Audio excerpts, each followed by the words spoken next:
सतरंगी जंगल को सुबह से काले बादलों ने घेर रखा था। तेज हवाएं और उड़ते हुए पत्ते। आज तो मेरा फल खाने का इतना मन कर रहा है, लेकिन इतनी तेज हवाएं चल रही है, इसमें फल लेने में कहाँ जाऊंगी। माँ, मुझे भी फल खाने का बहुत मन कर रहा है। ठीक है बेटा, तुम्हारे लिए तो अब मुझे कोई ना कोई जुगाड़ तो लगाना ही पड़ेगा। हाँ माँ, अपने तेज दिमाग से फल खाने का कोई तरीका सोचो। माँ, और कितना उड़ना होगा? बस कुछ देर और मीठी, कोई ना कोई जगह जरूर मिलेगी। माँ, बहुत देर हो गई है, मेरे पंखों में भी दर्द होने लगा है। फिक्र मत करो मीठी। माँ, वो देखो, चंपा चाची। चलो उनके पास चलते हैं, उन्हें जरूर कोई सुरक्षित जगह पता होगी। हाँ मीठी, तुम ठीक कह रही हो, चलो वहाँ चलते हैं। रानो और मीठी चंपा के पास आते हैं। अरे रानो, कहाँ भटक रही हो इतनी बारिश में? हमारा घर टूट गया है चंपा, क्या तुम्हें कोई ऐसी जगह पता है जहाँ हम अपना घोंसला बना सके? लो, मौका खुद मेरे पास चलकर आया है, इसे ना जाने दूंगी मैं। हाँ हाँ रानो, मैंने एक जगह देखी है जहाँ तुम और तुम्हारी बेटी आराम से रह सकते हो, और वहाँ तुम्हें खाने की भी समस्या नहीं होगी।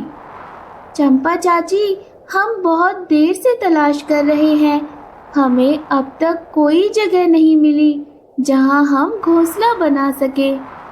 अरे बेटा, अच्छी जगह इतनी आसानी से नहीं मिलती। सुनो रानो, दक्षिण दिशा की ओर जाओगी तो वहां तुम्हें एक बागीचा मिलेगा जहां पेड़ों पर बहुत सारे फल लगे हुए हैं। उन्हीं में से किसी एक पेड़ पर तुम अपना घोंसला बना सकती हो। क्या सच में वहां एक बगीचा है? अरे हाँ बहन, पर वहां जाकर मुझे मत भूल जाना। अब तुम जा ही रही हो तो कई दिनों से मैंने रसीले फल नहीं खाए, मुझे भी बागीचे के फल दे देना। हाँ हाँ चंपा, हम तुम्हारे लिए भी फल लेकर आ जाएंगे। रानो और मीठी वहां से उड़ जाती है। माँ, आपने उन्हें ये क्यों नहीं बताया कि वह बगीचा किसका है? अरे रहने दे, अगर उसे मैं बता देती कि वो बगीचा किसका है तो वो मना कर देती और हमें फल खाने को कैसे मिलते। और वैसे भी वहां रहेगी तो अपने आप पता चल जाएगा आखिर वो बगीचा किसका है। रानो और मीठी बगीचे की तरफ उड़ जाते हैं। वहां पहुंचकर देखते हैं कि वहां सभी पेड़ों पर बहुत सारे फल लगे हुए थे। किसी पर आम, किसी पर सेब, किसी पर केले लगे हुए थे। माँ, चंपा चाची ने तो बहुत अच्छी जगह बताई है, यहाँ तो हमें भोजन तलाश करने की भी जरूरत नहीं। हाँ मीठी, चलो कुछ फल लेकर चंपा को दे आते हैं, फिर आराम से अपना घोंसला बनाएंगे। ठीक है माँ। रानो ने पत्तों की एक टोकरी बनाई और उसमें फल इकट्ठा कर लिए। इतने फल चंपा चाची और टिम्मी के लिए ठीक है? हाँ मीठी, चलो अब इन्हें लेकर चलते हैं। रानो और मीठी फल लेकर चंपा के पास पहुंचते हैं। यह लो चंपा, हम तुम्हारे लिए फल लेकर आए हैं। अरे वाह, ये फल तो बहुत रसीले हैं। माँ, अब तो बता दो इन्हें वो बगीचा किसका है। अच्छा अच्छा, चुप कर। रानो, वहां जा तो रही हो, पर थोड़ा सतर्क रहना। तुम तो जानती हो आजकल शिकारी जंगल में बहुत घूमते हैं और अच्छी जगह देखकर जल्दी वहां पहुंच जाते हैं। तुम अपना और मीठी का ख्याल रखना। हाँ चंपा, चलो अब हम चलते हैं। माँ, घर बनाने के लिए तो हमारे पास कुछ भी नहीं है, अब हम क्या करेंगे? ये तो मैंने नहीं सोचा मीठी। चलो आसपास कुछ लकड़ियां ढूंढते हैं। जंगल पर काले बादल छा गए, हवाएं तेज चल रही थी। रानो और मीठी आसपास कुछ लकड़ियां ढूंढने लगी। दोनों ने कुछ लकड़ियां इकट्ठा कर ली। माँ, इन लकड़ियों से तो हमारा घोंसला नहीं बनेगा। अब हम क्या करेंगे? जरूर बन जाएगा मीठी। देखो वहाँ केले का पेड़ है, हम उसके बड़े पत्तों का इस्तेमाल घर बनाने में कर सकते हैं। वाह माँ, ये तो बहुत अच्छा आइडिया है। चलो जल्दी से काम पर लगते हैं, बारिश कभी भी हो सकती है। हाँ माँ, चलो।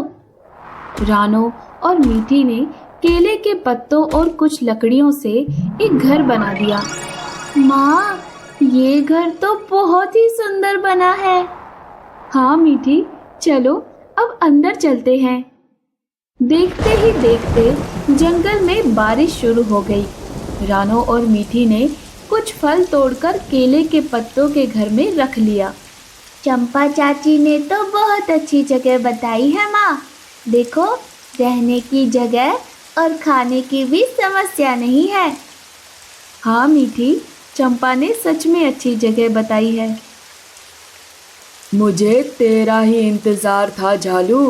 क्या हुआ सरकार, मुझे क्यों बुलाया है? आज जंगल में बारिश हो रही है।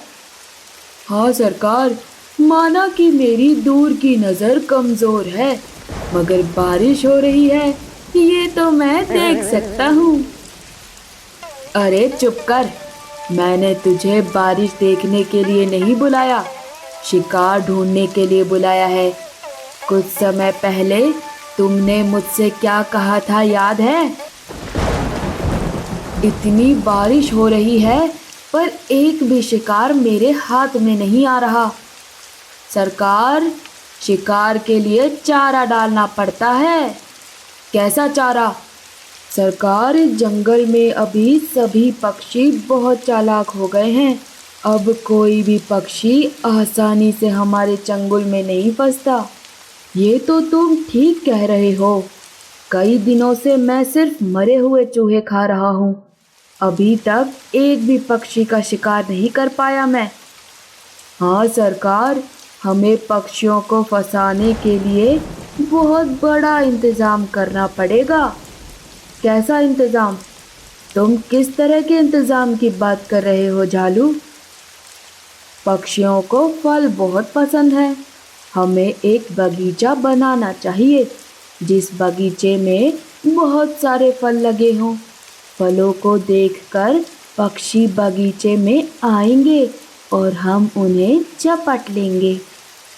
अरे वाह भाई, तुमने तो मेरा दिल जीत लिया। इतना अच्छा आइडिया, वाह! इससे तो कहीं और शिकार ढूंढने की भी ज़रूरत नहीं पड़ेगी।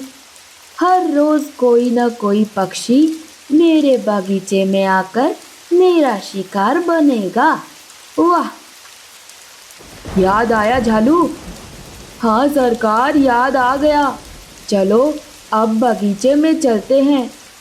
झालू गिद्ध और वीराबाज बगीचे की ओर उड़ते हैं। वहां पहुंचकर, सरकार, हमें कहीं छुप जाना चाहिए। अगर हमें किसी पक्षी ने देख लिया तो पक्षी शिकार बनने से पहले ही उड़ जाएगा। हाँ हाँ झालू, चलो इन पेड़ों के पीछे छिप जाते हैं। रानो और मीठी घोंसले में सो रहे थे, तभी हल्की सी पत्तों की आवाज आती है। अरे, ये कैसी आवाज है? क्या हुआ माँ? मीठी, बाहर कुछ आवाज आ रही है। हवा चल रही है माँ, उसी की आवाज़ होगी। रुको, मैं देखती हूँ। मीठी खिड़की से बाहर देखती है तो वहाँ वीरा पेड़ के पीछे छिपा हुआ था। माँ, आप सही कह रही थी। वहाँ देखो, पेड़ के पीछे शिकारी पक्षी। हे भगवान, ये तो वीरा है। वो देखो माँ, दूसरे पेड़ के पीछे भी एक और शिकारी पक्षी है। हे भगवान, ये तो वीरा है। लगता है ये बगीचा इन्हीं शिकारियों का है। माँ, अब हम क्या करेंगे? इतनी देर हो गई है झालू, अभी तक बारिश से परेशान एक भी पक्षी नहीं आया। हाँ सरकार, पक्षी आते ही होंगे, थोड़ा इंतजार कर लो। तभी झालू की नजर केले के पत्तों के घर पर जाती है। अरे ये कैसा घोंसला है, लगता है कोई पक्षी हमारे यहाँ आने से पहले ही अपना घर बना चुका है। सरकार, हमें शिकार मिल गया। कहाँ कहाँ, मुझे नहीं नजर आ रहा। वो देखो, उस पेड़ पर किसी ने केले के पत्तों से घर बनाया है। मीठी, हमारा घर उनकी नज़र में आ गया है, हमें यहाँ से जल्दी भागना होगा। वीरा और झालू रानो के घर की ओर उड़ते हैं। जो भी इस घर में है वो बाहर निकलो। अगर तुम चाहते हो कि हम तुम्हारा ये सपनों का घर ना तोड़े तो जल्दी से बाहर निकलो। अरे अंदर से तो किसी की आवाज़ नहीं आ रही। रुको सरकार, मैं खिड़की से देखता हूँ। झालू खिड़की से घर के अंदर झांकता है पर उसे कोई भी नजर नहीं आता। सरकार, लगता है इसमें रहने वाले पक्षी को हमारे आने का पता चल गया, इसलिए वो घोंसला छोड़कर भाग गया। अरे ये क्या, ऐसे कैसे चला गया? ज़्यादा दूर नहीं गया होगा झालू, चलो उसे जल्दी से ढूंढते हैं। हाँ सरकार, जल्दी चलो। वीरा और झालू वहाँ से शिकार के लिए उड़ जाते हैं। जल्दी उड़ो मीठी, वो लोग हमारा पीछा करते हुए कभी भी आ सकते हैं। हाँ माँ। अरे इतनी सी देर में कहाँ चला गया वो पक्षी? थोड़ा और ढूंढ झालू, आसपास ही कहीं होगा। कई देर तक वीरा और झालू शिकार की तलाश करते रहे। अरे ये कैसा पक्षी है जिसने घर बनाया और उस घर को छोड़कर चला गया? सरकार, मुझे लगता है हमें अब वापस चलना चाहिए। उस केले के पत्ते के घर में कोई और भी पक्षी फलों के लालच में आएगा। अरे पर वर कुछ नहीं सरकार, हमें जल्दी ही वापस जाना होगा, वरना इस बारिश में भी हमें मरे हुए चूहे ही नसीब होंगे। तू ठीक कह रहा है झालू, चल जल्दी वापस चलते हैं। तभी झालू की नज़र रानो पर पड़ जाती है। रानो और मीठी पेड़ की डाल पर छुपकर बैठे हुए थे। अरे सरकार, हमें कहीं जाने की ज़रूरत नहीं है। वो देखो, दो नन्ही चिड़िया हमारे इंतज़ार में छुपकर बैठी हैं। अरे हाँ झालू, चलो जल्दी से इन्हें अपना भोजन बनाते हैं। झालू और वीरा जैसे ही रानो और मीठी की ओर आते हैं, दोनों वहां से उड़ जाती हैं। दोनों के उड़ते ही झालू और वीरा एक दूसरे से टकराकर जमीन पर गिर जाते हैं। अरे मर गया रे। अरे सरकार, शिकार करने को कहा था, बनने को नहीं। हाय रे मेरी कमर। यहाँ से जल्दी चलो मीठी। रानो और मीठी वहाँ से उड़ गए। बच गए माँ। हाँ मीठी, अगर सही समय पर वहाँ से निकले ना होते तो शिकारी पक्षी हमें पकड़ लेते। पर माँ, हमारा घर तो वहीं रह गया। कोई बात नहीं मीठी, हम बारिश रुकने तक यहीं बैठ जाते हैं। बारिश रुकने के बाद रानो और मीठी ने वापस अपना घर बना लिया और उसी में रहने लगी। अगर आपको हमारी कहानी अच्छी लगी तो हमें कमेंट करके ज़रूर बताएं। आपका हर कमेंट हमें नई वीडियो बनाने के लिए इंस्पायर करता है।